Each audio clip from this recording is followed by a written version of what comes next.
Dear viewers और प्यारे दर्शकों, इस वीडियो में मैं आपको पहले एक पूरी गज़ल सुना रहा हूं और बाद में एक गज़ल के 3-4 शेर पेश करूंगा और तब मैं अपना ये वीडियो ख़त्म करूंगा। दोस्तों, मैं मुशायरों की कई महफ़िलों में जाता रहा और जिस महफ़िल में जाता था, जिस मुशायरे में जाता था, वहाँ अक्सर शायर ये कहा करते थे कि अश्विनी भाई ज़रा वो गज़ल ज़रूर पढ़िएगा, यानी अब हम मिसाल से भी गए, ख़याल से भी गए। अक्सर शायर ये मुझसे कहा करते थे कि भाई वो गज़ल ज़रूर पढ़ना। तो मैंने सोचा कि जिस गज़ल की फरमाइश शायर करें उस गज़ल को मैं अपने व्यूवर्स को ज़रूर सुनाऊं कि आखिर वो कौन सी गज़ल थी जिसकी फरमाइश गज़ल कहने वाले लोग मुझसे किया करते थे। तो आज मैं वही गज़ल लेकर आपकी खिदमत में आया हूँ। आप देखें कि आखिर वो कौन सी गज़ल थी जिसको 25-30 वर्षों में कई महफ़िलों में मुझसे कई शहरों में शायरों ने कहा कि भाई अश्विनी वो गज़ल ज़रूर पढ़िएगा, यानी अब हम मिसाल से भी गए, ख़याल से भी गए। तो सुनिए, मुझे पूरा यकीन है कि गज़ल आपको काफ़ी पसंद आएगी। तो अर्ज़ किया है इस गज़ल का मतलब। बुझ गया दिल जमाल से भी गए, बुझ गया दिल जमाल से भी गए। जमाल कहते हैं ब्यूटी को। बुझ गया दिल जमाल से भी गए, उनके ख्वाबो ख्याल से भी गए,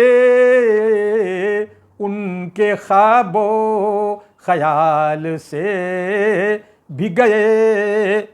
और बतौर ख़ास ये शेर पेश किया है कि गुफ्तगू बंद करने वाले लोग, गुफ्तगू बंद करने वाले लोग लज्जते अर्ज़े हाल से भी गए, लज्जते अर्ज़े हाल से भी गए। शेर का मतलब ये है दोस्तों कि जो लोग गुफ्तगू यानी बातचीत बंद कर देते हैं आपस में, तो वो एक बहुत बड़ी दौलत से महरूम हो जाते हैं, वंचित हो जाते हैं। वो दौलत क्या है?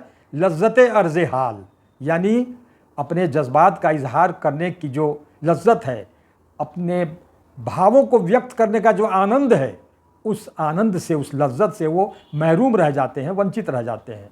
गुफ्तगू बंद करने वाले लोग लज्जते अर्ज़े हाल से भी गए।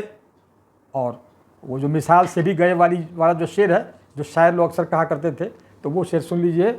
वो है कि आपने हमको बेमिसाल कहा, आपने हमको बेमिसाल कहा, यानी अब हम मिसाल से भी गए, यानी अब हम मिसाल से भी गए।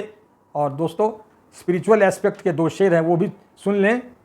तो पहला शेर अर्ज़ किया है कि उसका इनकार करने वाले लोग, उसका इनकार करने वाले लोग बंदगी के ख्याल से भी गए, बंदगी के ख्याल से भी गए। दोस्तों, शेर का मतलब ये है कि जो नास्तिक हैं, जो ईश्वर का इनकार करते हैं, वो बंदगी के ख्याल से भी दूर रह जाते हैं। बंदगी, बंदा जो शब्द है बंदा, उसका एडजेक्टिव है बंदगी, यानी भक्ति। और किसकी भक्ति? उस सर्वशक्तिमान ईश्वर की भक्ति। तो उस भक्ति का विचार भी तब उनमें नहीं आता है। जो लोग निश्चय की तरह बिल्कुल ईश्वर का इनकार कर देते हैं, तो ऐसे लोगों के मन में बंदगी का यानी भक्ति का विचार तक भी नहीं आता है। दोस्तों, भक्ति सलाम या नमस्कार का पर्याय नहीं है। भक्ति का अर्थ है ईश्वर की भक्ति, बंदगी का अर्थ है, माफ़ करेंगे, ईश्वर की भक्ति, बंदगी का अर्थ नमस्कार या सलाम का पर्याय नहीं है। बंदगी, बंदे की बंदगी है, ईश्वर की भक्ति है। अब सुनिए, ये एक और शेर, स्पिरिचुअल एस्पेक्ट का ये भी शेर है कि रब को भूले जो रब उन्हें भूला, रब को भूले जो रब उन्हें भूला, वो हरामो हलाल से भी गए। हरामो हलाल, उचित अनुचित, नैतिक अनैतिक, वैध अवैध जो कहिए। तो रब को भूले जो रब उन्हें भूला, वो हरामो हलाल से भी गए। और ये शेर सुनिए, लुत्फ कहते हैं आनंद को, जफा कहते हैं बेवफाई को। अब शेर सुनिए कि लुत्फ आने लगा जफाओं में, हे लुत्फ आने लगा जफाओं में, चाहतों के मलाल से भी गए, चाहतों के मलाल से भी गए। कि वो आदमी चाहतों का मलाल क्या करेगा, कि मैंने किसी को चाहा था, इसका दुख उसको क्यों होगा, जिसको अपने महबूब की बेवफाई में ही लुत्फ आने लगे। तो लुत्फ आने लगा जफाओं में, चाहतों के मलाल से भी गए। और दोस्तों, इंदमाल एक शब्द है जिसका अर्थ है इलाज। तो अब ये शेर सुनिए, जख्म ही को बना लिया मरहम, ये जख्म ही को बना लिया मरहम, दर्द के इंदमाल से भी गए, दर्द के इंदमाल से भी गए। और आखिरी शेर सुनिए मक्ते से पहले का।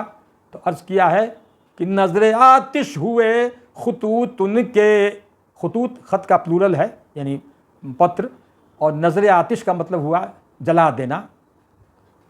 तो नज़र आतिश हुए खुतूत उनके, गर्दिश माहो साल से भी गए, गर्दिश माहो साल से भी गए। गर्दिश माहो साल का मतलब हुआ कि महीने और साल की जो का जो चक्कर है, उस चक्कर से भी हम दूर हो गए। यानी जब मैंने अपने महबूब के सारे ख़त जला दिए, तो अब महीने और साल का जो चक्कर था कि इस साल इस महीने मैंने महबूब को ये ख़त लिखा, इन सब फेरों से भी हम दूर हो गए। और अब इस गज़ल का मक्ता भी सुन लीजिए। तो अर्ज़ किया है कि उससे कुछ यूं जुदा हुए अशरफ, उससे कुछ यूं जुदा हुए अशरफ, हिज्र से भी विसाल से भी गए, हिज्र से भी विसाल से भी गए। और अब गज़ल के 3-4 शेर सुन लें जिस पर मैं ये वीडियो ख़त्म करूँगा।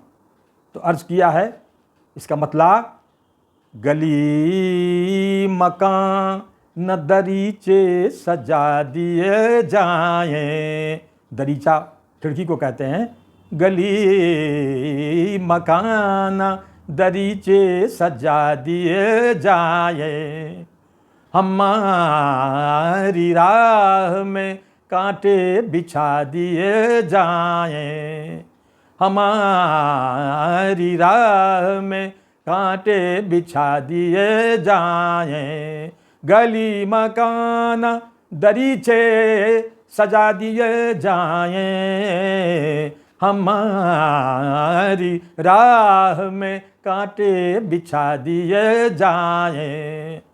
और ये शेर सुनिए दोस्तों, जो अर्ज़ किया है, किया हो अपनों ने गोशा नशी जिन्हें या रब, किया हो अपनों ने गोशा नशी जिन्हें या रब, दिलों में उनके कई घर बना दिए जाएं, दिलों में उनके कई घर बना दिए जाएं।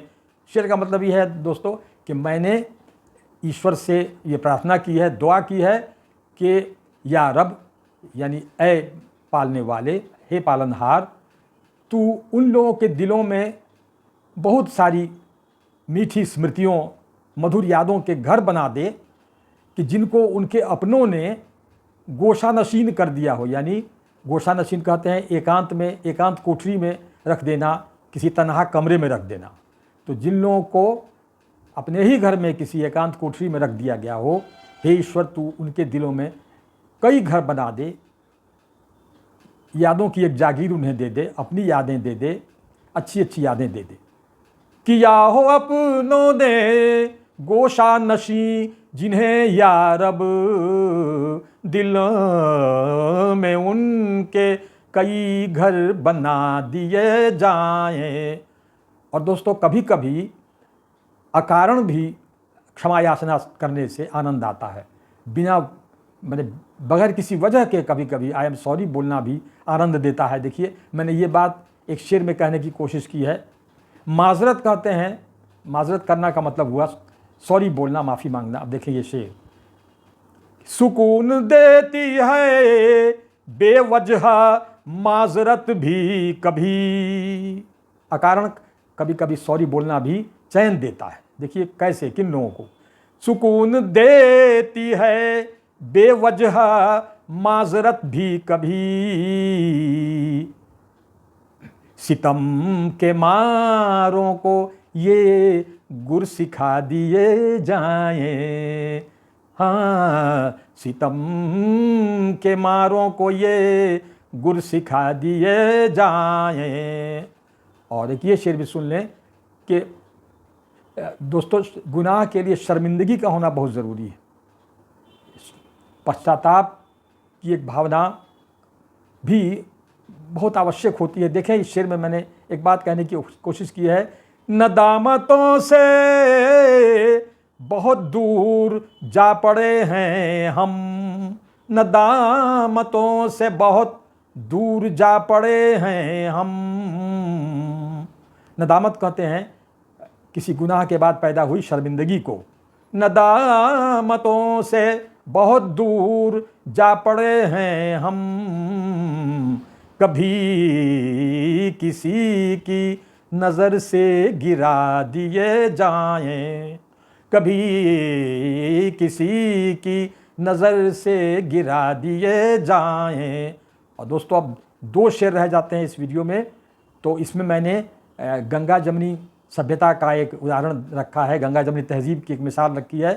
पहले मैं वेदों के एक मंत्र को उसका जो अर्थ है, उसका जो भावार्थ है वो मैं पहले रखूँगा एक शेर में, और उसके बाद मक्ते के शेर में मैंने एक नातिया शेर रखा है, नात का एक शेर रखा है, ताकि गंगा जमनी सभ्यता का एक झलक इस गज़ल में दिखाई दे। तो सबसे पहले सुनिए मित्रों, वेदों का एक, यजुर्वेद का एक मंत्र है कि worshippers of creation enter into deep darkness. वो बड़ा मंत्र है, शुरू होता है कुछ ऐसे, अंधं तमः प्रविशन्ति, कि जो ईश्वर के स्थान पर सृष्टि की उपासना करते हैं वो घोर अंधकार में प्रवेश करते हैं। तो इस तरह से ये बड़ा ही प्यारा ये मंत्र है यजुर्वेद का। तो मैंने अपनी क्षुद्र बुद्धि के आधार पर इसका अनुवाद किया है और इस पूरे मंत्र को, उसके भावार्थ को एक शेर में समेटने की कोशिश की है। तो अहले नज़र को पेश करता हूँ मैं ये शेर। तो अर्ज़ किया ये शेर, पहले दो तीन लफ्ज़ हैं उसके मानी समझ लें। असीरे तीरगी का मतलब होता है अंधेरे में कैद होना, अंधेरे में डूबना, कैद होना जो कहिए, अंधेरे में प्रवेश करना। खल्क परस्त का मतलब होता है सृष्टि के उपासक, खल्क सृष्टि को कहते हैं, खल्क परस्त मतलब सृष्टि के उपासक। अब ये आप सुने ये शेर, असीरे तीरगी होंगे तमाम खल्क परस्त, असीरे तीरगी होंगे तमाम खल्क परस्त। ये राज वेदों के, ये राज वेदों के सबको बता दिए जाएं। ये राज वेदों के सबको बता दिए जाएं। असीरे तीरगी होंगे तमाम खल्क परस्त। ये राज वेदों के सबको बता दिए जाएं। और ये अभी गंगा की सभ्यता मैंने उसकी एक झलक आपको दिखाई। अब जमुना की एक तहजीब है वो देखें, यानी एक नातिया शेर को मैंने मक्ते में रखा है, तो मुलाजा फरमाइए नातिया ये शेर, मक्ते का ये शेर अर्ज किया है। हो अपनी बेबसरी पर हमें तो नाज अशरफ, हो अपनी बेबसरी पर हमें तो नाज अशरफ। जो ख्वाब में शह तैबा दिखा दिए जाएं, जो ख्वाब में शह तैबा दिखा दिए जाएं। गली मकान न दरीचे सजा दिए जाएं। हमारी राह में कांटे बिछा दिए जाएं।